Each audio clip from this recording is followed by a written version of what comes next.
ভারতের প্রখ্যাত comedy actor Rajpal যাবত 2013 সালে একটি চেক বাউন্সের মামলার কারণে দীর্ঘ সময়ে আইনি জটিলতায় ছিলেন। বহু বছর লড়াইয়ের পর আদালতের নির্দেশে তিনি ফেব্রুয়ারিতে 2026 সালে এখতিয়ার জেলে আত্মসমর্পণ করেন। এই কঠিন সময়ে তার পাশে দাঁড়ালেন অভিনেতা সোনু সুদ।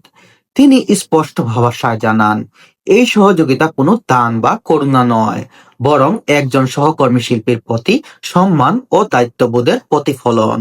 সোনু সুদ রাজপালকে কাজের আত্মবিশ্বাস দেন, এমনকি আর্থিক সহযোগিতারও সাহায্য কথা বলেন সোনু।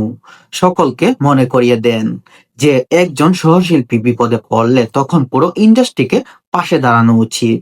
এই মানবিক মনোভাব এবং সহযোগিতায় তাকে পর্দার বাইরেও একজন রিয়েল হিরো হিসাবে পরিচয় করিয়ে দিলেন সবার সামনে। কারণ সোনু সুদকে আমরা প্রথমে দেখেছি ভিলেন চরিত্রে অভিনয় করতে, তারপর তিনি আস্তে আস্তে নিজের অভিজ্ঞতা এবং দক্ষতা দিয়ে তিনি হিরোর চরিত্রে অভিনয় করেছেন। এমনকি তামিল ইন্ডাস্ট্রিতে তার অনেকগুলো সিনেমা আছে, যে সিনেমাগুলো রেকর্ড সংখ্যক হিট